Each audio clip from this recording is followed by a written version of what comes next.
If you are looking at your bank account right now, trying to figure out the fastest, smartest way to turn your hard-earned money into true wealth, you are probably facing a major crossroad. Do you build a business that drops cold, hard cash into your hands every single day? Or do you sit back, do absolutely nothing, and trust the slow burn of the stock market? To answer that, let's look at two completely different paths taken by two investors, Sarah and Leo. Sarah opens a local restaurant. Leo puts his money into index funds. Sarah sees money hitting her business bank account every single day. She has cash in hand, a busy team, and a physical asset she can see and touch.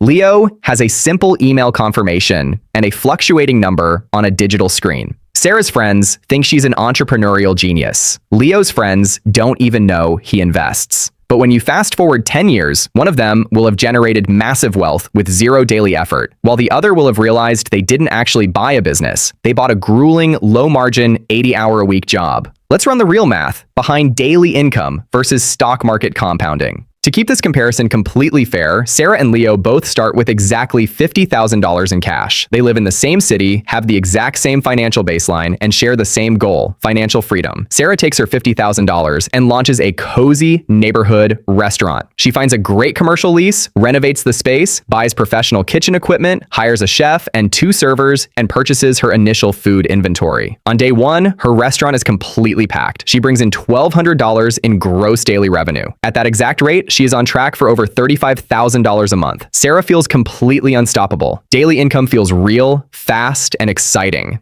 Leo takes his $50,000 and drops it entirely into a low-cost stock market index fund, tracking the top 500 largest companies in America. He sets up an automatic contribution of $300 a month from his regular day job, closes the investment app, and goes for a walk. On day 1, Leo's visible return is exactly 0%. By year 3, the psychology of these two investments shifts dramatically. Sarah is bringing in solid, consistent daily cash flow, but she has just learned a very painful business lesson. Revenue is not profit. Out of that $35,000 a month in daily revenue, 30% goes straight to food costs. Another 30% goes directly to payroll, 15% goes to rent and utilities, 5% goes to marketing, credit card processing fees, and business insurance. Suddenly, her 10% net profit margin leaves her with $3,500 a month. But the expenses don't stop there. A walk-in refrigerator breaks down, costing her $2,000 to fix. Her head chef quits unexpectedly, forcing her to pay massive overtime to temporary staff just to keep the doors open. To keep that daily income flowing, Sarah is now working 14-hour days. She is managing inventory, dealing with customer complaints, and covering kitchen shifts when employees call in sick. Her cash is daily, but her stress is hourly. Meanwhile, Leo is doing absolutely nothing. Over those 3 years, he has consistently contributed his $300 a month. At a historically average 10% annual stock market return, Leo's $50,000 has quietly grown to roughly $76,000. Leo has spent exactly 0 hours managing it. He has answered 0 phone calls about broken equipment, hired 0 employees, and lost 0 nights of sleep. Let's leap ahead to year 10. This is where the math gets brutal. Sarah's restaurant has survived, which is an absolute miracle, considering 80% of restaurants fail in their first 5 years. She makes a dependable living, but her business hits a hard physical ceiling, the walls of her building. To make more daily income, she has to physically buy more tables, hire more staff, or open an entirely second location. Opening a second location means taking on massive new bank debt,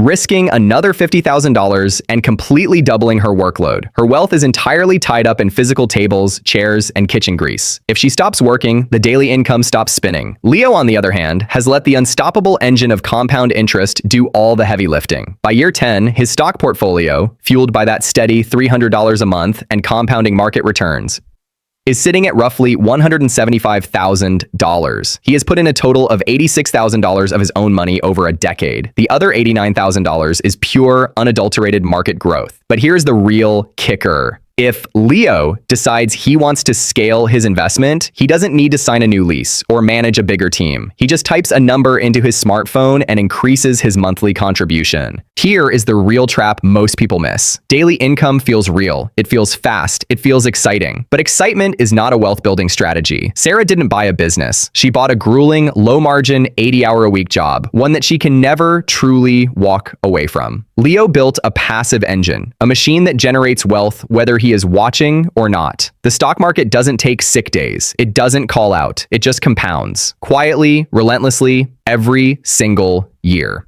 The real question isn't daily income versus stocks. The real question is, are you building a job or are you building wealth? Start with index funds. Stay consistent. Increase your contributions over time. Chat zur Informabilität. Time, do what time does best. If this video hit different, drop a like and subscribe.